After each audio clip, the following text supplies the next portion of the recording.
Hello बच्चों, welcome to Rise Academy YouTube channel. और आज बच्चों हम लोग स्टार्ट करने वाले हैं मैथमेटिकल टूल का लेक्चर नंबर 30।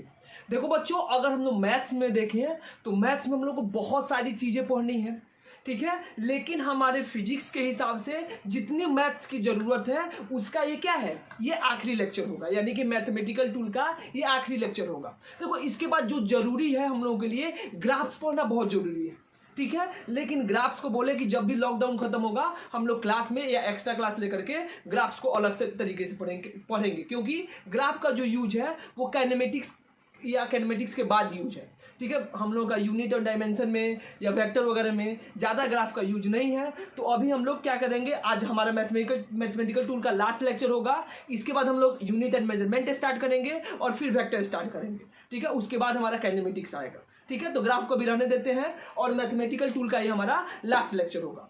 इसमें बेसिकली हम लोग छोटे छोटे जो चीज़ छोड़ दिए थे, बताए थे, जैसे एक्सपोनेंशियल फंक्शन में ई के पावर एक्स में अगर एक्स का अलग अलग वैल्यू होगा तो उसको हम लोग कैसे कैलकुलेट करते हैं, ई के पावर 1, ई के पावर 2, ई के पावर -3, -2, माइनस बेसिकली कुछ भी, ई के पावर 0.2, यानी कि अगर एक्स का वैल्यू चेंज होगा तो वो कैसे कैलकुलेट करेंगे। थोड़ा सा बाइनोमियल थ्योरम के बारे में जानना है हम लोग को और समेशन वगैरह के बारे में जानना है, ठीक है। तो बिना टाइम वेस्ट किए हुए हम लोग कहाँ पे आते हैं, अपने टॉपिक पे। अच्छा ये बताओ बच्चों, अगर हमसे पूछा जाए, अगर हम आपसे पूछते हैं कि आप बताइए 1 + 2 क्या होता है, तो आप बता सकते हो कितना होता है सर, कि 1 + 2 कितना होता है, 3 होता है। अगर हम आपसे पूछिए 1 + 2 + 4 + 9 कितना होता है, चल 1 + 2 + 3 + 4 कितना होता है, तो ये भी आप कैलकुलेट करके बता सकते हो कितना होता है सर, 10 होता है। अब ये बताओ, जैसे जैसे ये नंबर बढ़ता जाएगा वैसे वैसे कैलकुलेट करना क्या होता जाएगा, डिफिकल्ट होता जाएगा। अगर हम आपसे बोले कि 1 + 2 + 3 + 4 + 5 एंड सो ऑन प्लस कितना, कहाँ तक, 50 तक, इसका समेशन कितना होगा।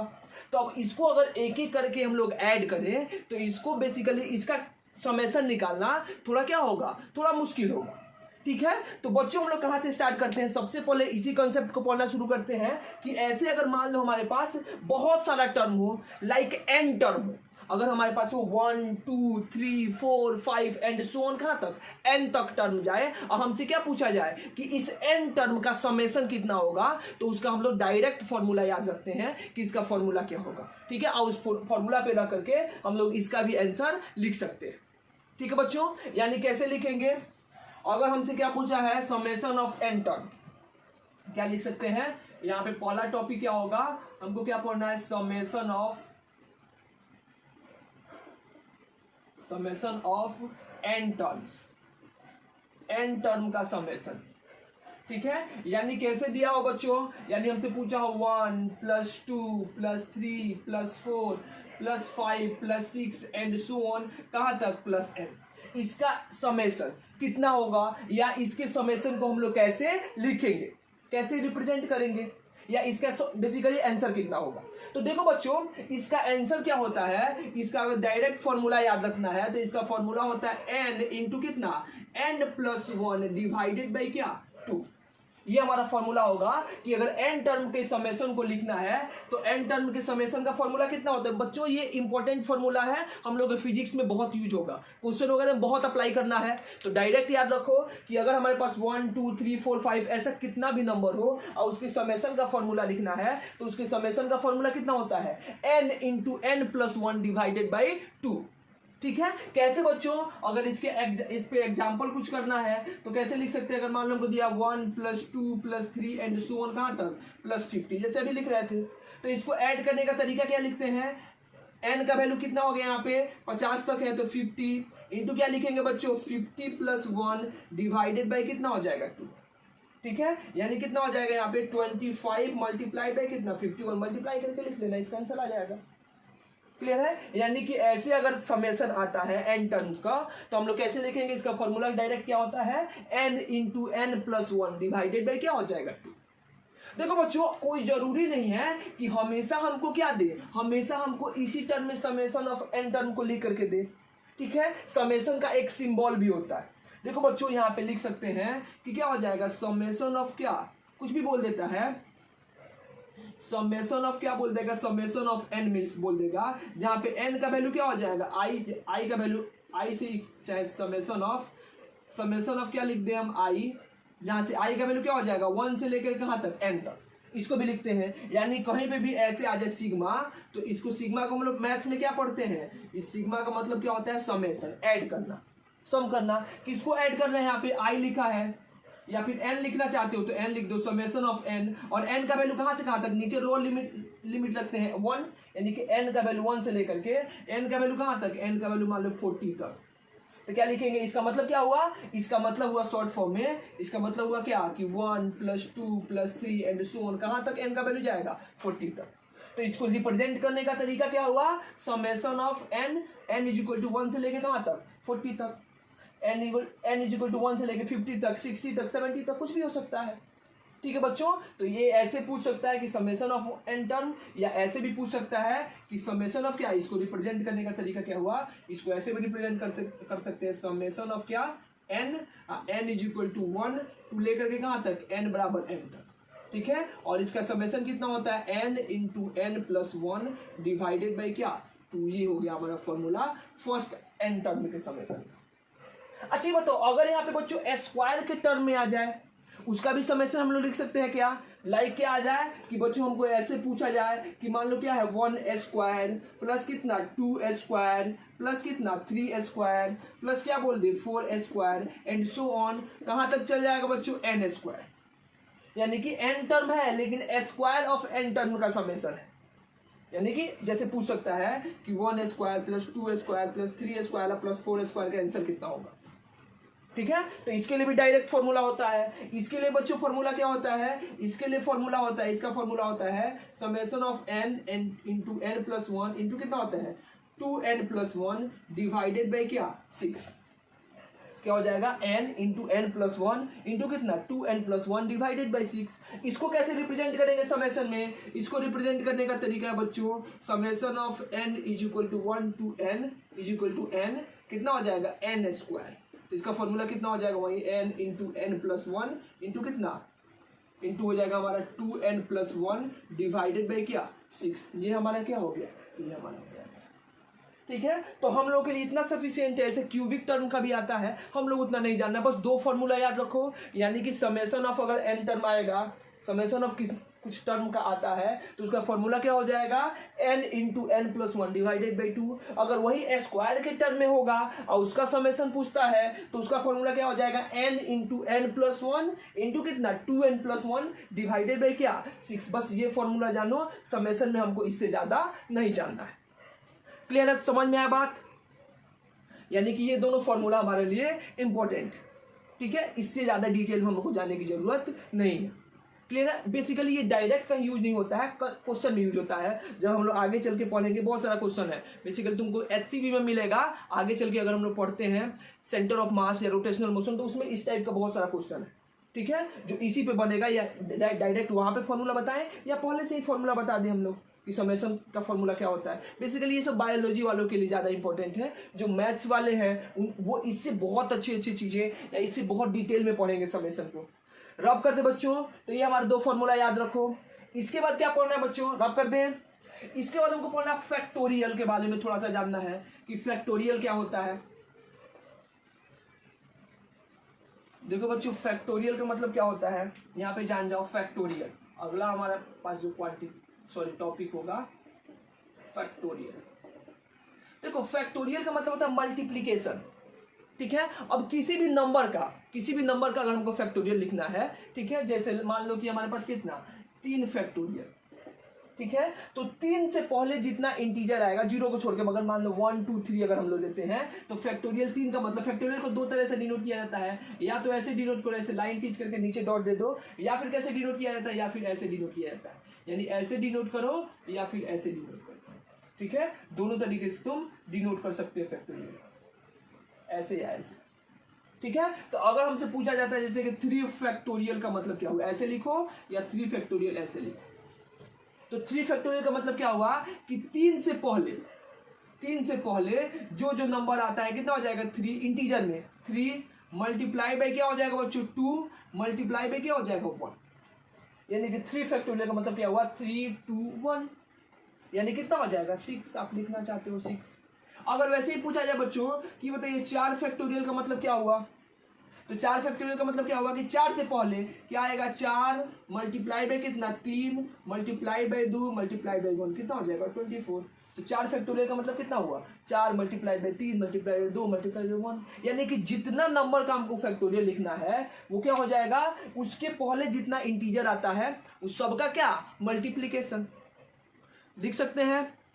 समझ में आया फैक्टोरियल का मतलब क्या होता है, फैक्टोरियल का मतलब होता है मल्टीप्लीकेशन। जिस नंबर का लिखना है उस नंबर के पहले जितना इंटीजर आएगा, ठीक है, वो सबका क्या हो जाएगा, रेदर देन जीरो, उस सबका क्या लिखना है, सबको मल्टीप्लाई करके लिखना है। तो यहां से बच्चों अगर हम लिखना चाहें, अगर हमसे पूछा जाए कि बताइए फैक्टोरियल ऑफ एन का फॉर्मूला क्या हो जाएगा, जहां पे एन कोई इंटीजर, फैक्टोरियल ऑफ एन ऐसे लिखो, या फिर क्या लिख सकते हो, ये फैक्टोरियल ऑफ एन इसका फॉर्मूला। अच्छा ये बताओ, अभी बताया बच्चों कि फैक्टोरियल ऑफ 3 का मतलब क्या हुआ कि 3 से पहले आने वाला जितना नंबर था, ठीक है, इंटीजर था। 4 का मतलब क्या है, 4 से आने वाले पहले नंबर। तो n का मतलब क्या हुआ कि n से पहले जितना नंबर आता है। तो n से पहले कौन कौन सा नंबर आएगा बच्चों, n इंटीजर में, मल्टीप्लाइड में क्या लिखेंगे, n-1, एक कम करेंगे, इंटीजर वही ना होगा, मल्टीप्लाइड में कितना हो जाएगा n-2, मल्टीप्लाई में कितना हो जाएगा n-3, ऐसे मल्टीप्लाई होता जाएगा और कहाँ तक 3 मल्टीप्लाइड बाई 2 मल्टीप्लाइड बाई 1, कहीं ना कहीं तो 3 आएगा। अगर मान लो इससे कुछ कम करेंगे तो मान लो n का वैल्यू 13 है तो कितना लिखेंगे, 13 मल्टीप्लाई कितना, 13 माइनस 1 कितना होगा 12 multiply by 11 multiply by 10 and so on 3 2 1, कहीं ना कहीं तो आएगा। यानी कि n टर्म का जो फैक्टोरियल का फॉर्मूला होता है वो क्या हो जाता है, वो होता है n into n-1 into n-2, ऐसे मल्टीप्लाई करते जाओ। फॉर एग्जाम्पल अगर कुछ का फैक्टोरियल लिखना है तो लिख सकते हैं हम लोग, एग्जाम्पल के क्या लेते हैं, 1 का फैक्टोरियल, तो 1 का फैक्टोरियल कितना हो जाएगा 1, 2 का फैक्टोरियल कितना हो जाएगा बच्चों, 2 मल्टीप्लाइड बाई 1 कितना लिख सकते हैं 2। 3 का फैक्टोरियल का मतलब कितना होता है बच्चों, 3 का फैक्टोरियल क्या हो जाएगा, 3 मल्टीप्लाइड बाई कितना, 2 मल्टीप्लाइड बाई 1 कितना हो जाएगा 6। वैसे ही 4 का फैक्टोरियल लिखना चाहे तो कितना हो जाएगा बच्चों, 4 multiplied by 3 multiplied by 2 multiplied by 1 कितना हो जाएगा 24। अगर 5 का फैक्टोरियल लिखना चाहे, ऐसे किसी का भी फैक्टोरियल लिख सकते हैं, क्या हो जाएगा बच्चों, 5 multiplied by 4 multiplied by 3 multiplied by 2 multiplied by 1 कितना हो जाएगा 120 एंड सो ऑन। वैसे कुछ किसी का भी लिख सकते हैं। एक्सेप्शन क्या है, एक्सेप्शन है 0 का फैक्टोरियल। 0 का फैक्टोरियल बच्चों किसके इक्वल होता है, 1 के इक्वल होता है। ये याद रखना आप लोग कि 0 का जो फैक्टोरियल होता है वो किसके इक्वल होता है, 1 के इक्वल होता है। क्यों होता है हम लोग नहीं जानेंगे, मैथ्स में जानते रहना कि क्यों होता है।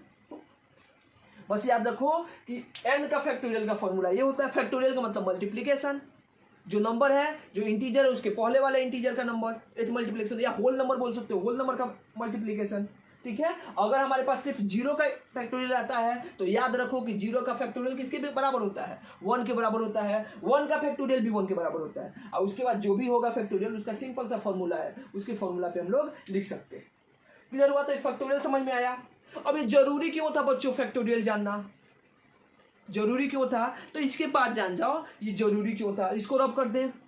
इसके बाद आता है कि हमको एक्सपेंशन जानना है e to the power x, expansion of exponential function, ठीक है। उसका क्या फॉर्मूला होता है, हम डायरेक्ट फॉर्मूला लिखते हैं। बेसिकली वो बाइनोमियल थ्योरम से प्रूफ होता है, लॉ का उसका, ठीक है। हम लोग डायरेक्ट फॉर्मूला जानते हैं, अभी प्रूफ वगैरह ज्यादा नहीं जानेंगे, हमको मतलब ही नहीं है प्रूफ जानने से। तो अगला टॉपिक क्या होगा, फैक्टोरियल समझ में आया, तो अगला क्या लिखेंगे बच्चों, expansion of exponential function. Exponential function का एक्सपेंशन क्या होता है, तो देखो बच्चों अगर एक्सपोनेंशियल फंक्शन क्या होता है, एक्सपोनेंशियल फंक्शन सबको पता है e to the power x, इसी को ना बच्चों बोलते हैं एक्सपोनेंशियल फंक्शन। तो देखो इसका जो एक्सपेंशन होता है, इसका प्रूफ है कि कैसे एक्सपेंशन होता है, तो डायरेक्ट याद रखेंगे formula, e to the power x का फॉर्मूला होता है 1, याद रखना 1 प्लस कितना x, प्लस क्या लिखेंगे बच्चों x स्क्वायर डिवाइडेड बाई कितना 2 फैक्टोरियल, प्लस क्या लिखेंगे बच्चों एक्स क्यूब डिवाइडेड बाई कितना 3 फैक्टोरियल। देखो जो पावर है उसका फैक्टोरियल, अगर यहाँ पे 1 है, 1 का मतलब कितना होता है बच्चों एक्स का पावर 0 डिवाइडेड बाई कितना 0 का फैक्टोरियल, ऐसे लिख सकते हैं। यहाँ पे लिख लो एक्स का पावर 1 डिवाइडेड बाई कितना 1 का फैक्टोरियल। अब देखो अब समझ में आ रहा है, पैटर्न बन गया, एक्स का पावर 2 डिवाइडेड बाई 2 का फैक्टोरियल प्लस एक्स का पावर 3 डिवाइडेड बाई कितना 3 का फैक्टोरियल। ऐसे ही लिख सकते हैं एक्स का पावर 4 डिवाइडेड बाई कितना 4 का फैक्टोरियल एंड सो ऑन। ठीक है, ऐसे ही जाएगा कहाँ तक, इनफाइनाइट नंबर तक। ऐसे ही लिखते जाएंगे, जैसे जैसे नंबर बढ़ता जाएगा, या एन तक बोल दो, जैसे जैसे नंबर बढ़ता जाएगा क्या हो जाएगा, एन तक नहीं, इन्फिनिटी तक ही बोलेंगे, ऐसे बढ़ता जाएगा, एक्सपेंशन बढ़ता जाएगा। इसको ये वाला फॉर्मूला को याद मत रखो, इसको थोड़ा सा और सिंपल करो। सिंपल करेंगे बच्चों तो क्या हो जाएगा, e to the power x, x के पावर जीरो, किसी भी चीज का पावर जीरो 1 हो जाएगा, डिवाइडेड बाई जीरो का फैक्टोरियल अभी याद किए कितना हो जाएगा बच्चों, 1 हो जाएगा। तो ये 1 लिख सकते हैं, प्लस 1 का फैक्टोरियल 1, आइए क्या हो गया एक्स, प्लस कितना हो जाएगा एक्स स्क्वायर डिवाइडेड बाई कितना 2 फैक्टोरियल, प्लस क्या लिख सकते हैं एक्स क्यू डिवाइडेड बाई कितना 3 फैक्टोरियल एंड सो ऑन। ये हमारा हो गया ई के पावर एक्स का एक्सपेंशन। इसको याद रखो, इसको याद रखेंगे तो हम लोग अलग अलग x के वैल्यू के लिए e to the power something का वैल्यू निकलते जाएगा। x का वैल्यू 1 रखेंगे तो e के पावर 1 का वैल्यू निकल जाएगा, x का वैल्यू 0.2 रखेंगे, 2 रखेंगे, 3 रखेंगे, -2 रखेंगे, कुछ भी रखेंगे तो वहां से एक्सपोनेंशियल फंक्शन का e के पावर 2, 3, 4 का वैल्यू आराम से कैलकुलेट कर सकते हैं। ठीक है बच्चों, देखो कभी कभी क्या बोलता है, किसी किसी बुक में क्या दिया है कि e to the power -x का भी फॉर्मूला बना दिया है, तो जरूरत नहीं है। अगर आप लिखना चाहो तो बस करो क्या, देखो समझा देते हैं, लिख देते फिर मिटा देंगे, आप लोगों को वो नोट करने की जरूरत नहीं है। अगर मान लो यहाँ पे x को हम लोग e टू मतलब -x से रिप्लेस कर दो, बस करना क्या है कि x को -x से रिप्लेस कर दो तो e का पावर -x का फॉर्मूला बन जाएगा। तो क्या बनेगा बच्चों, 1 तो 1 रहेगा, लेकिन x के जगह पे -x तो कितना हो जाएगा -1, प्लस एक्स स्क्वायर के जगह पे कितना -x² divided by 2 factorial, x cube के जगह पे कितना -x के पावर 3 डिवाइडेड बाई कितना बच्चों 3 फैक्टोरियल, प्लस क्या लिख सकते हैं एंड सो ऑन। अब ये बताओ यहाँ से क्या हो जाएगा, e to the power -x बराबर कितना 1 - x स्क्वायर, तो माइनस का स्क्वायर भी क्या हो जाएगा प्लस, तो ये क्या हो गया plus x² by 2 factorial, x cube तो माइनस के पावर 3 तो कितना हो जाएगा माइनस क्या हो जाएगा एक्स क्यूब डिवाइडेड बाई कितना 3 फैक्टोरियल। वैसे ही अगला क्या हो गया x का पावर 4, तो इवन नंबर है, इवन पावर है, तो x का power 4 divided by 4 factorial and so on. अगला क्या होगा माइनस आएगा। तो ऐसे याद कर सकते हो e to the power -x का कि जितना ऑड नंबर है वहां पे माइनस लगा देना है और जितना इवन है उसके पास क्या आ जाएगा प्लस आ जाएगा। ठीक है, तो इसको आपको याद रखने की जरूरत नहीं है, हमारा यहां से भी काम चल सकता है। e to the power x का क्लियर हुआ। तो ये e के पावर x का क्या हुआ एक्सपेंशन हुआ, जो हम डायरेक्ट क्या रखेंगे डायरेक्ट याद रखेंगे। रब कर दे बच्चों। अब देखो यहाँ से सीखना क्या है, ये नीचे वाला रब कर देते हैं। यहाँ से हम एग्जाम्पल ले लेते हैं, हम एक सिंपल सा एग्जाम्पल लेते हैं कि अगर मान लो e के पावर कितना हो जाए 1, यानी कि e का वैल्यू कितना होता है, सिर्फ e का वैल्यू पूछता है। इसका मतलब क्या हुआ कि x का वैल्यू कितना है 1।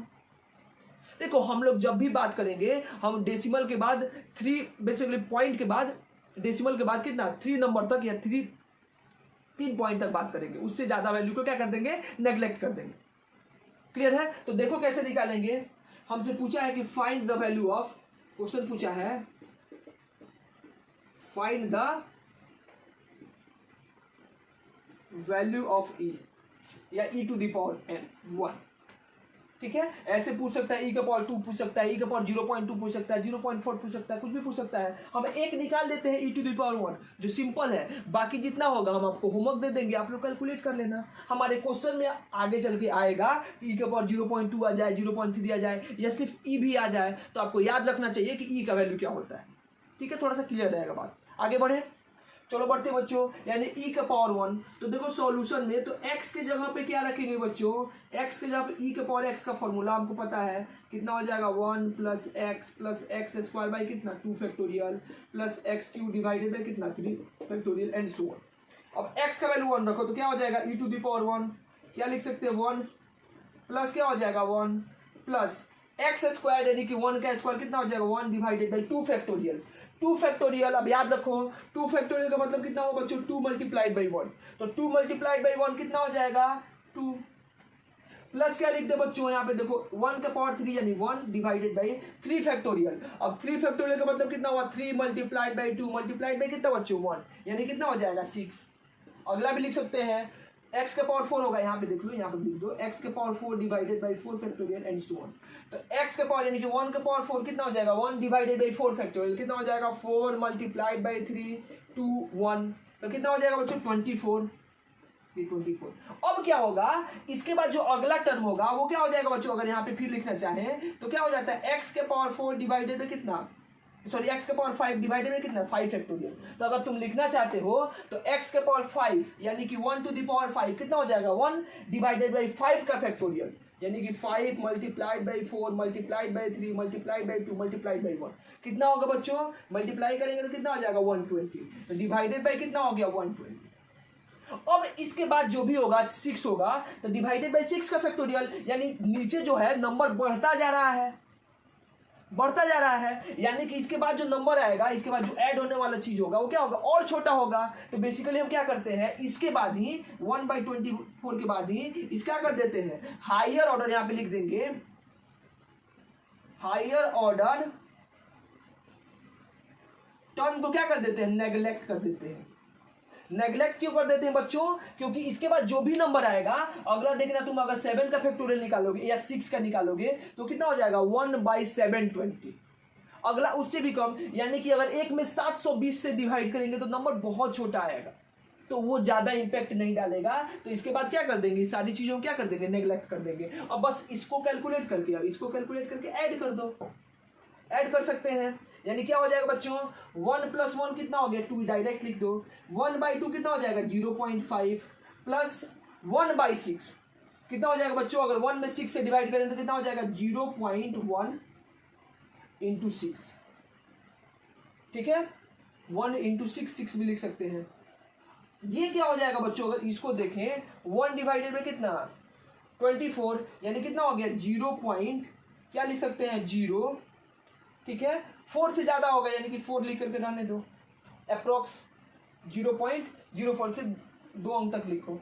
अब इसको ऐड कर सकते हैं क्या बच्चों, ऐड कर दें, अगर ऐड करेंगे तो e⁻1 का आंसर कितना मिलेगा। अब देखो यहाँ पे 4 + 6 कितना हो जाएगा 10, 0 1 1 + 1 2 और 2 5 कितना हो गया 7, और ये कितना हो जाएगा 2, यानी कितना लिख दें, इसको हटा दो, लगभग कितना लिख सकते हैं e⁻1 का वैल्यू कितना होता है, लगभग कितना अप्रोक्स लिखो, इसका मतलब अप्रोक्स कितना होता है 2.7। क्लियर हुआ कैसे किए, जहां जहां x था वहां वहां x का वैल्यू कितना लिख दिए 1 लिख दिए। वैसे ही आप लोग क्या कैलकुलेट कर सकते हो, ये समझ में आया कैसे निकालना है, समझ में आया बच्चों कैसे निकालना है, क्लियर हुआ ना। यानी कि e⁻x का फॉर्मूला रखो, फैक्टोरियल समझो कि फैक्टोरियल क्या होता है, यहाँ पे e⁻ कुछ भी होगा उसका वैल्यू हम लोग कैलकुलेट कर सकते हैं, कर दें, हो गया। तो इसके बाद आप लोग कुछ क्वेश्चन निकाल सकते हो, चलो यहाँ पे कुछ क्वेश्चन होमवर्क दे देते हैं, इस पे बेस्ड जो आप लोग कैलकुलेट करना है।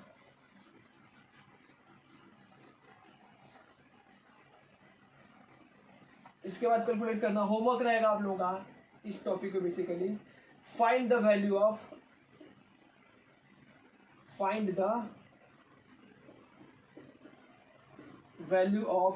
पहला क्या निकालना है e⁻ कितना 0.2, दूसरा क्या e⁻ कितना -1, -1 तो इजी निकल जाएगा, कितना लिख दे -0.4, तीसरा कितना है e⁻2 और चौथा कितना है e⁻−3।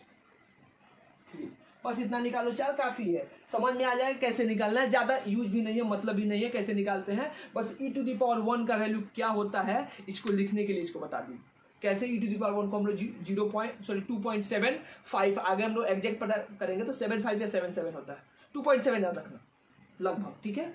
इसका वैल्यू कैलकुलेट करना इसी पे बेस्ड है। अगला क्या होता है बच्चों, अगला थोड़ा हमको कॉम्बिनेशन पढ़ना है, ठीक है कि कॉम्बिनेशन क्या होता है, रब कर दे इसको।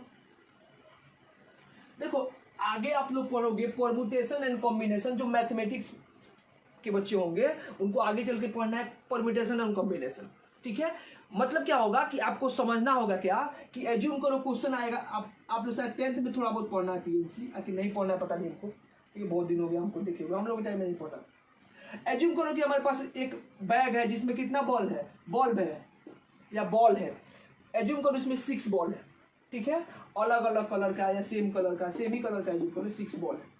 अब इस बैग से हमको कितना बॉल निकालना है, एज्यूम करो 3 बॉल निकालना है, तो कितना तरीके से 3 बॉल निकल सकता है, ठीक है। यानी कि 10 चीजों में से या 6 चीजों में से 5 चीजों के सेलेक्ट करने के तरीका, कितना तरीका होगा कि 10 में से हम लोग 5 को कैसे कितने तरीके से सेलेक्ट कर सकते हैं, ठीक है। या हमारे पास दे दे कि मान लो कि 8 अलग अलग कलर का बॉल है, उसमें से रेड कैसे निकाल सकते हैं, कितने तरीके से रेट निकल सकता है। ठीक है, तो इसको कॉम्बिनेशन बोलते हैं। हम लोग उतना डिटेल में नहीं जानना है, डायरेक्ट कॉम्बिनेशन का फॉर्मूला याद रखना। ठीक है, कॉम्बिनेशन का फॉर्मूला क्या बता रहे हैं तुमको यहाँ पे, कॉम्बिनेशन। देखो बच्चों, इसको सी से हम लोग डिनोट करेंगे, ऐसे सी से। ये बता रहे हैं अभी कि इसका इंपॉर्टेंट क्या है, क्यों पढ़ रहे हैं। एज्यूम करो कि हमारे पास क्या है, हमारे पास n चीजें हैं, उसमें से कितने चीजों को निकालनी है, 8 चीजों को निकालनी है। जैसे बोले ना आपको कि 10 चीजें थी, 10 बॉल था, और 10 बॉल में से कितना बॉल को निकालना था, 4 बॉल को निकालना था। तो कितने तरीके से 4 बॉल को निकाल सकते हैं। तो यहाँ पे क्या मान लिए कि मान लो कि हमारे पास कितनी चीजें हैं, n चीजें हैं, और n चीजों में से कितनी चीजों को निकालना है, 8 चीजों को निकालना है। ठीक है, अब यहाँ पे ये क्या होगा, ये फॉर्मूला बन जाएगा इसका फॉर्मूला होता है जो ऊपर है n, तो उसका क्या लिख दो, उसका factorial, n factorial divided by क्या हो जाएगा बच्चों, नीचे r है तो क्या लिख देंगे बच्चों, r का फैक्टोरियल। ठीक है, और क्या बचेगा, यहाँ पे बचेगा n माइनस r का फैक्टोरियल। बस ये हो गया हमारा फॉर्मूला कॉम्बिनेशन का। यहाँ पे क्या होगा, यहाँ पे एक मैंडेटरी कंडीशन है कि n is greater than r। n जो होगा हमेशा r से क्या होगा, बड़ा होगा। अरे अगर 10 चीजें रखी हुई, 10 बॉल रखा है, उसमें से हमको 11 बॉल निकालना है, तो क्या ये पॉसिबल चीजें हैं कि अगर उसके पास 10 बॉल है, बैग में 10 बॉल है, हम चाहते कितना है, 11, क्या कभी निकलेगा, नहीं निकलेगा। कितना निकल सकता है, 10 बॉल है, 10 में से 10 को निकाल लें, या 10 बॉल है, 10 में से कितना निकालें, 9 निकालें, 8 निकालें, 7 निकालें, तो कितने तरीके से निकाल सकते हैं। ठीक है, तो उसी को कॉम्बिनेशन बोलते हैं कि कितना कॉम्बिनेशन होगा हमारा। लिखेंगे ऐसे NCR, फॉर्मूला क्या हो जाएगा, फैक्टोरियल n डिवाइडेड बाई कितना, फैक्टोरियल r इंटू कितना हो जाएगा, n माइनस r का फैक्टोरियल। यहाँ पे मैंडेटरी है कि n माइनस n को क्या होगा, r से बड़ा होना चाहिए। ठीक है, ये भी होता है कि रीजन कि निगेटिव टर्म क्वांटिटी का फैक्टोरियल हम लोग नहीं निकाल सकते हैं। ठीक है, -2 का फैक्टोरियल नहीं होता है, -3 का फैक्टोरियल शायद नहीं निकालना होता है। ठीक है, रब कर दे बच्चों, इस पे क्वेश्चन कर देते हैं कि एज्यूम करो हमको देगा कि 10 में से, जैसे अभी बोले 10 बॉल है, और 10 में से हमको कितना बॉल निकालना है, 6 बॉल निकालना है। तो कितना तरीका होगा, एक बैग है, एक बैग में 10 बॉल रखा हुआ है, और उस 10 बॉल में से हमको कितना बॉल निकालना है, 6 बॉल निकालना है। तो कैसे निकालेंगे, तो बच्चों इसका फॉर्मूला होता है, यहाँ पे डायरेक्ट क्या लिखेंगे, n की जगह पे 10 है तो 10 का फैक्टोरियल डिवाइडेड बाई, यहाँ पे कितना है 6, तो क्या लिख देंगे 6 का फैक्टोरियल इंटू क्या हो जाएगा 10 माइनस 6 का फैक्टोरियल। अब देखो कितना तरीका हुआ, यहाँ से तरीका पता चल जाएगा। 10 का फैक्टोरियल क्या लिख सकते हैं, 10 मल्टीप्लाइड बाई 9 मल्टीप्लाइड बाई कितना 8 मल्टीप्लाइड बाई कितना 7 इंटू 6 इंटू 5, यानी कि इसके बाद 6 फैक्टोरियल लिख सकते हैं। समझे ध्यान से, 10 फैक्टोरियल का मतलब क्या हुआ, 10 फैक्टोरियल का मतलब हुआ 10 multiplied by 9 multiplied by 8 multiplied by 7, इसके बाद क्या आएगा 6 5 4 3 2 1, इसके बाद 6 के बाद 6 फैक्टोरियल नहीं लिख देंगे, 6 5 4 3 2 1 को क्या बोलेंगे 6 फैक्टोरियल डिवाइडेड बाई नीचे कितना दिया है 6 फैक्टोरियल इंटू क्या हो जाएगा 4 फैक्टोरियल। अब देखो 6 फैक्टोरियल से 6 फैक्टोरियल कैंसिल आउट हो जाएगा बच्चों, यानी यहाँ पे क्या हो जाएगा 10 into 9 into 8 into 7 divided by कितना हो जाएगा 4 3 2 1। अब देखो 4 इंटू 2 8, ये कितना हो जाएगा 3, यानी क्या लिख दे 30 मल्टीप्लाइड बाई 7 कितना हो जाएगा 210, यानी कि 10 बॉल में से 6 बॉल कितने तरीके से हम लोग निकाल सकते हैं, तरीका कितना हुआ 210। बस ये हमारा क्या हुआ, यही कॉम्बिनेशन है, इसी को पढ़ना था। यहाँ से हम लोग क्वेश्चन निकाल सकते हैं, क्वेश्चन कुछ दे दें, रफ कर दे इसको, इस पर भी कुछ क्वेश्चन आएगा, आप लोग याद करो, याद नहीं बेसिकली क्या करो 1-2 क्वेश्चन कर लेना। 4C2 4 में से कितना निकालना 2 को सेलेक्ट करना, 7C3 9C11, देखो ना ये पॉसिबल ही नहीं है, तुम लोग क्या जान रहे हो तो छोड़ो, इतना डिटेल में नहीं जाना है। 11C9, अगर 13C11 काफ़ी है, इतना निकाल देना पता चल जाएगा बेसिकली क्या होगा। क्लियर है, कॉम्बिनेशन हो गया। इसके बाद हमको क्या पढ़ना है, बाइनोमियल थ्योरम। रब कर दे बच्चों, रब करें इसको, चलो रब कर देते हैं। अच्छा देखो बाइनोमियल का मतलब क्या होता है, बाइनोमियल का मतलब क्या होता है 2, इसके पास कितना टर्म होगा 2 टर्म होगा। अच्छा ये बेसिकली जरूरी क्यों है, लिख दो, हेडिंग लिख दो,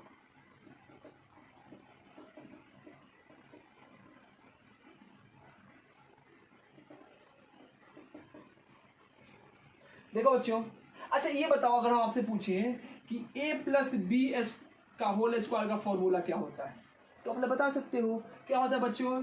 ए स्क्वायर प्लस कितना 2ab प्लस कितना बी स्क्वायर। ये सब कोई पढ़ा हुआ है, बचपन से पढ़ते आ रहे हैं। अच्छा ये पूछे बच्चों, बताओ कि a प्लस बी का पावर 3 इसका फॉर्मूला क्या होता है? तो बता सकते हो तुम लोग? बहुत लोगों को याद होगा क्या होता है बच्चों? a का पावर 3 प्लस कितना हो जाएगा 3a स्क्वायर बी प्लस कितना हो जाएगा 3ab स्क्वायर प्लस कितना हो जाएगा बी क्यूब। ये भी याद किया होगा, बहुत लोग याद करता है। अच्छा अगर पूछे कि a प्लस बी के पावर 4 का फॉर्मूला क्या होगा, किसी को नहीं याद होगा। अगर पूछे कि a प्लस बी के पावर 9 का फॉर्मूला क्या होगा, तो इसका फॉर्मूला याद नहीं होता है। तो इसको हम लोग कैसे याद कर रखते हैं? तो इसको हम लोग बाइनोमियल थ्योरम के एक फॉर्मूला के बेसिकली टर्म में याद रखते हैं कि कैसे इसको एक्सपेंड करेंगे। इसको एक्सपेंशन बोलते हैं बच्चों, इससे फॉर्मूलाज वगैरह बनते हैं। देखो क्या है, एक चीज देखो, दो तीन चीज ध्यान रखना है। जो पावर में चीजें होती हैं इसको हम लोग क्या बोलते हैं? इसको हम लोग इंडेक्स बोलते हैं। क्या बोलते हैं बच्चों? इंडेक्स। ठीक है, ये क्या बोलते हैं? ये नंबर ऑफ टर्म बोलते हैं। और जो एक्सपेंशन के बाद आता है वो क्या होता है? नंबर ऑफ टर्म बोले। यानी पहला चीज याद रखो, एक चीज क्या याद रखना है बच्चों? इंडेक्स। इंडेक्स क्या होगा? इंडेक्स हमारा पावर में होगा। जो हम अभी क्या लिख रहे हैं, हमेशा इंटीजर लिख रहे हैं अभी के लिए। देखो यहाँ पे हम लोग इंटीजर ही जानेंगे, हम लोग ज़्यादा कुछ नहीं जाने। अब देखो जो नंबर ऑफ टर्म है, अगर यहाँ पे इंडेक्स कितना है 2, तो इसका जो फॉर्मूला निकल के आया उसमें कितना टर्म है बच्चों? देखो ये 1, ये 2, ये कितना हुआ 3, यानी कितना टर्म है? 3 टर्म है। अगर पावर 3 था तो कितना हुआ बच्चों? ये देखो 1 टर्म, 2 टर्म, 3 टर्म और क्या हुआ? 4 टर्म। ठीक है, यानी कि जो हमारा टर्म है वो किसके इक्वल है? इंडेक्स का वैल्यू जिम करो n, तो क्या है? n plus 1। इंडेक्स से क्या? एक ज्यादा टर्म है। हम बता रहे हैं फॉर्मूला कैसे बन रहा है, ये डायरेक्ट बता दे रहे हैं कैसे आएगा। ठीक है, प्रूफ वगैरह से जानना नहीं है। यानी कि जितना हमारा इंडेक्स होगा बाइनोमियल एक्सपेंशन में, जो टर्म होगा उससे एक ज्यादा होगा। एक चीज और देखना, ये जो इंडेक्स है वो थ्रू आउट द इक्वेशन क्या है? टर्म क्या है? कांस्टेंट है। यहाँ पे देखो, यहाँ पे क्या है? a का पावर कितना है? 2, यानी कि पावर है इंडेक्स कितना? 2, तो 2। यहाँ पे देखो बच्चों, a का पावर 1 तो b का पावर कितना? 1, यानी कि 1 प्लस 1 करेंगे तो फिर इसका पावर कितना हो गया? 2, इंडेक्स के बराबर। यहाँ पे देखो b का पावर कितना है? 2। क्लियर हो रहा है? ये देखो यहाँ पे इंडेक्स कितना है? 3, तो यहाँ a का पावर कितना दिया है? 3। यहाँ पे भी पावर कितना हो जाएगा? a का पावर 2 है, b का पावर 1, तो कितना हो जाएगा? 2 प्लस 1 कितना हो जाएगा? 3। यहाँ पे भी देखो a का पावर 1 है, b का पावर 2, 2 प्लस 1 कितना हो गया? 3, b का पावर कितना? 3। यानी कि तीसरा टर्म क्या है कि a का पावर, जो भी हो पावर लिखो, a का पावर प्लस b का पावर, यानी कि यहाँ पे जो b का पावर है, ये दोनों का सम हमेशा किसके इक्वल होगा? हमेशा इंडेक्स के इक्वल होगा। दिख रहा है कि नहीं? यानी कि जो थ्रू आउट द टर्म है, हमेशा अगर किसी भी टर्म का पावर ऐड करेंगे तो पावर किसके इक्वल होगा? हमेशा जो है उसका पावर उसके इंडेक्स के इक्वल होता है। इसके बाद क्या देखते हैं बच्चों कि आप लोग देखना ध्यान से कि through out the expansion a का वैल्यू क्या होता है? हमेशा डिक्रीज होगा स्टार्टिंग के बाद, और b का वैल्यू क्या होगा? हमेशा इंक्रीज होगा। देखो यहाँ पे a का वैल्यू हमेशा क्या हो रहा है? डिक्रीज हो रहा है। यहाँ पे कितना था? a का पावर 3, यहाँ पे कितना हुआ? a का पावर 2, यहाँ पे कितना है? a का पावर 1, यहाँ पे कुछ नहीं है तो क्या लिख सकते हैं? a का पावर 0 लिख सकते हैं ना। देखो ना, 3 फिर 2 फिर 1 फिर 0 हो गया। b का पावर इंक्रीज हो रहा है, यहाँ पे कुछ नहीं है तो b का पावर कितना? 0, फिर b का पावर 1, फिर b का पावर कितना? 2, फिर b का पावर कितना? 3। यानी एक टर्म का पावर डिक्रीज होगा और एक टर्म का पावर क्या होगा? इंक्रीज होगा। यहाँ पे भी देख सकते हो कुछ b नहीं दिया तो b का पावर 0, फिर b का पावर 1 और फिर b का पावर 2। यहाँ पे a का पावर 2, a का पावर 1, a का पावर कितना? 0। तो यहाँ से क्या होगा? उसके बाद क्या होता है? देखो उसके बाद यहाँ पे बेसिकली कोएफिशिएंट कहाँ से आता है? ये बेसिकली कॉम्बिनेशन से आता है कि इसका कितना कॉम्बिनेशन बनेगा। ठीक है, ऐसे टर्म का कितना कॉम्बिनेशन बनेगा। इस सब चीज को हम लोग ध्यान में रखते हुए डायरेक्ट बाइनोमियल थ्योरम का क्या लिख सकते हैं? एक्सपेंशन लिख सकते हैं। देखो बच्चों कैसे लिखेंगे एक्सपेंशन? कैसे लिखेंगे? अगर हमारे पास क्या दिया है? a plus B to the power क्या? n। जहाँ पे n होगा इंटीजर। तो देखो लिखने का तरीका क्या है, लिखते क्या है यहाँ पे, सबसे पहले लिखेंगे NC0। क्या लिखो, NC0 से स्टार्ट करना है, ठीक है। यहाँ पे क्या हो जाएगा, a टू दी पावर कितना n, अब b का पावर कितना हो जाएगा 0, अब b का पावर 0 कितना होता है 1, तो लिखने की जरूरत नहीं है। अगला टर्म क्या होगा, अगला टर्म क्या लिख सकते हैं बच्चों, अगला टर्म हो जाएगा NC1, a का पावर कितना n-1। देखना बच्चों, जो यहाँ पे होगा उसमें n से माइनस कर देंगे, n में से। यहाँ पे 0 है तो n-0 कितना हो जाएगा n, यहाँ पे देखो 1 है तो अगला पावर कितना हो जाएगा a का पावर n-1, इंटू क्या लिखेंगे b का पावर कितना 1, जो यहाँ पे होगा वो b का पावर हो जाएगा। यहाँ पे 0 है तो यहाँ पे b का पावर कितना हो जाएगा 0। अगला क्या होगा बच्चों, आप लोग लिख सकते हो, बताओ क्या हो जाएगा, NC2, a to the power कितना n-2 और b का पावर कितना 2। ऐसे ही क्या होगा हमारा, जाते जाएगा, कहाँ तक जाएगा बच्चों, NCn तक। हम बार बार बता रहे हैं कि जो नीचे वाला टर्म है जैसे r था वो n से ज़्यादा नहीं हो सकता है, क्योंकि 10 चीज़ों में से अगर मान लो n चीज़ों में से n+1 चीज़ों को हम लोग सेलेक्ट नहीं कर सकते हैं। तो NCn, a का पावर कितना हो जाएगा n-n यानी कि 0, तो a लिखने की जरूरत नहीं है। और क्या लिख सकते हैं, चाहे अगर तुमको ज़्यादा अच्छे से लिखना है, कहाँ तक जाएगा प्लस एंड सो ऑन, यहाँ पे लिख दो। अगला क्या हो जाएगा NCn-1, ठीक है। a का पावर कितना हो जाएगा 1, अब b का पावर कितना हो जाएगा n-1। देखो ना, n में से अगर n-1 कॉमन करेंगे, n में से n-1 कॉमन करेंगे तो a का पावर कितना हो जाएगा 1 और b का पावर कितना हो जाएगा n-1, ठीक है। अगला टर्म लिखना चाहते हो तो क्या बचेगा, NCn, n में से n जाएगा 0 तो a का पावर 0 और b का पावर कितना हो जाएगा n। तो ये हमारा क्या हो गया, ये हमारा a प्लस b के पावर n का एक्सपेंशन हो गया। ऐसे एक्सपेंशन से हम लोग किसी का भी फॉर्मूला निकाल सकते हैं। निकाल के दिखा दें, सबसे पहले देखो यहाँ से निकालते हैं a प्लस बी का होल स्क्वायर का। कैसे निकलेगा बच्चों, n का वैल्यू कितना है 2, तो क्या लिखेंगे NC0, a का पावर कितना 2 और b का पावर 0। ये होता है फॉर्मूला, डायरेक्ट बिठाते जाओ। अगला क्या हो जाएगा NC1, क्या हो जाएगा बच्चों, a का पावर कितना 1 और b का पावर कितना 1। अगला क्या हो जाएगा NC, नहीं n का वैल्यू कितना दिया 2, तो 2C0। अगला क्या हो गया फॉर्मूला 2C1। अगला क्या हो जाएगा 2C2, a का पावर कितना 0 और b का पावर कितना 2। अब इससे ज़्यादा बढ़ेगा नहीं नीचे वाला टर्म, क्योंकि यहाँ पे 2 है तो मैक्सिमम 2 हो सकता है नीचे। तो इससे फॉर्मूला क्या बन जाएगा 2C0। अभी हम लोग कॉम्बिनेशन पढ़े हैं, तो क्या होता है बच्चों, 2 का फैक्टोरियल डिवाइडेड बाई कितना 0 का फैक्टोरियल इंटू क्या हो जाएगा 2 माइनस 0 का फैक्टोरियल इंटू क्या हो जाएगा a² प्लस। अगला देखो ये क्या हो जाएगा 2 का फैक्टोरियल डिवाइडेड बाई 1 का फैक्टोरियल इंटू क्या लिख सकते हैं बच्चों, इंटू क्या हो जाएगा 2 माइनस 1 का फैक्टोरियल इंटू क्या हो जाएगा a का पावर 1 और b का पावर 1। अगला क्या हो जाएगा 2 का फैक्टोरियल डिवाइडेड बाई कितना 2 माइनस 2 का फैक्टोरियल इंटू क्या हो जाएगा 2 का फैक्टोरियल, a का पावर 0 b²।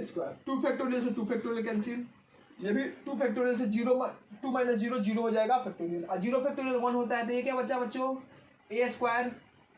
1 का फैक्टोरियल 1 और 2 माइनस 1, 1 का फैक्टोरियल 1 और 2 का फैक्टोरियल कितना 2, तो कितना हो जाएगा 2ab और प्लस ये कितना हो जाएगा b²। ये तो फॉर्मूला आया a प्लस b का होल स्क्वायर, निकाल दिए।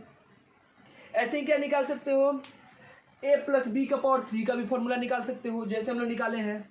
एक प्लस बी का पावर 4 का भी निकाल सकते हो, जो बेसिकली हम लोग नहीं कैलकुलेट किए हैं, बोले हैं कि इसका फॉर्मूला नहीं याद है, रब कर दे इसको। अच्छा ये बताओ, अगर ये पूछे कि a प्लस बी के पावर 4 में कितना नंबर ऑफ टर्न होगा, कितना नंबर ऑफ टर्न होगा, तो ये भी याद रख सकते हैं। कितना होगा बच्चों 5 होगा, बताए थे इंडेक्स +1 होता है। कैसे लिखेंगे यहाँ पे, जल्दी से लिखो, क्या हो जाएगा 4C0 a का पावर 4। अगला क्या हो जाएगा 4C1, कितना हो जाएगा a का पावर 3 b का पावर 1। अगला कितना हो जाएगा 4C2 a का पावर कितना 2 b का पावर 2। अगला कितना हो जाएगा 4C3 a का पावर 1 b का पावर 3। अगला कितना हो जाएगा 4C4 a का पावर 0 और b का पावर कितना 4। अब सॉल्व कर दो, 4C0 क्या हो जाएगा 4 फैक्टोरियल डिवाइडेड बाई 0 का फैक्टोरियल इंटू 4 माइनस 0 क्या हो गया 4 फैक्टोरियल a का पावर 4 प्लस क्या लिखेंगे 4 फैक्टोरियल डिवाइडेड बाई 1 का फैक्टोरियल इंटू 4 माइनस 1 कितना हो जाएगा 3 का factorial a Q into b। यहाँ पे क्या हो जाएगा बच्चों 4 फैक्टोरियल डिवाइडेड बाई कितना 2 फैक्टोरियल इंटू 2 फैक्टोरियल इंटू क्या हो जाएगा ए स्क्वायर प्लस बी स्क्वायर। ये क्या हो जाएगा प्लस क्या लिखेंगे बच्चों 4 का फैक्टोरियल डिवाइडेड बाई कितना 3 का फैक्टोरियल इंटू 1 का फैक्टोरियल क्या हो जाएगा a into B cube plus क्या लिखेंगे 4 का फैक्टोरियल डिवाइडेड बाई 4 का फैक्टोरियल इंटू 0 का फैक्टोरियल b के पावर 4। देखो 4 फैक्टोरियल कैंसिल आउट। ये क्या हो जाएगा ये 4 बचेगा यहाँ पे इसको सॉल्व करना पड़ेगा। ये भी क्या बचेगा यहाँ पे 4 बचेगा। ये 4 फैक्टोरियल कैंसिल आउट यानी क्या हो जाएगा बच्चों a का पावर 4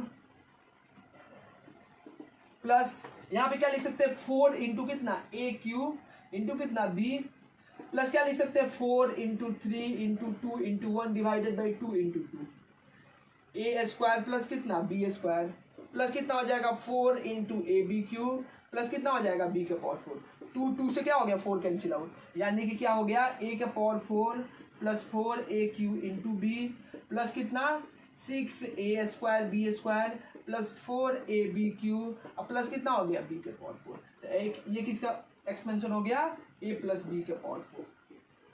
ठीक है इसके पास कुछ स्पेशल टर्म होता है 1 प्लस एक्स का एक्सपेंशन तो वो सब बेसिकली इसी पे निकल जाएगा। जब भी हम लोगों का आएगा क्वेश्चन वगैरह में थोड़ा सा एक्स्ट्रा बता देंगे। ये बेसिक नॉलेज है इतना जान जाओ। अगर इसमें आपको कुछ नहीं आता है आज के मैथमेटिकल टूल में अगर दिक्कत है तो आप भूल भी सकते हो कोई मतलब नहीं इसका। जितना हम लोग को जानना था उतना बता दिए। बस 1-2 फॉर्मूला याद रखो। समेशन वाला फॉर्मूला याद रखो e⁻x वाला फॉर्मूला याद रखो और ये वाला फॉर्मूला याद रखो। इसमें जो कॉम्बिनेशन और फैक्टोरियल था बताना मजबूरी था क्योंकि इसका अगर एक्सटेंशन निकालना है तो कैसे निकलेगा ये पता नहीं चलता है। ठीक है इसीलिए उसको बताया। इसके बाद इस पे एक a प्लस बी का पावर अगर कुछ भी होगा 5 10 7 कुछ भी होगा तो उसका भी एक्सपेंशन निकाल सकते हैं लेकिन हमको जरूरत नहीं है तो इसीलिए उसमें होमवर्क नहीं दे रहा है। ठीक है जो दिए है उतना सफिशियंट है। आज हम लोग का मैथमेटिकल टूल कंप्लीट हो गया। ठीक है आज मैथमेटिकल टूल का लास्ट लेक्चर था। अब हम लोग स्टार्ट करेंगे। अब हम अपना फिजिक्स का पहला चैप्टर तो बता दिया है पहले कि हाँ फिजिकल वर्ल्ड क्या होता है फिजिक्स को क्लासीफाई कैसे करते हैं। उसके बाद रोड में भी बताए थे। मैथमेटिकल टूल कंप्लीट होने के बाद हमारा जो पहला चैप्टर आता है वो यूनिट एंड मेजरमेंट। ठीक है तो हम लोग पहला चैप्टर स्टार्ट करेंगे यूनिट एंड मेजरमेंट। तब तक बोलते हैं चलिए एक दिन गैप दे देते हैं वीडियो पे। ठीक है जैसे ऐसे कुछ दिन से लगातार आ रहा है एक दिन गैप। एक दिन आप गैप ले लो। इस पूरे जितना हम लोग पढ़े थे सबका फॉर्मूला नोट करो एक बार रिवाइज करो। अब हम लोग नया चैप्टर शुरू करने वाले हैं। अब फिजिक्स पे आते हैं। अब हम लोग का बेसिकली अपना सब्जेक्ट आएगा। अभी तक हम लोग मैथ्स पढ़ रहे थे। अब हम लोग स्टार्ट करेंगे क्या होगा फिजिक्स और सबसे पहला चैप्टर क्या होगा यूनिट एंड मेजरमेंट। ठीक है तब तक पढ़ाई करते रहें लॉकडाउन का पालन करें अच्छे से रहें हेल्दी रहें ऑल द वेरी बेस्ट।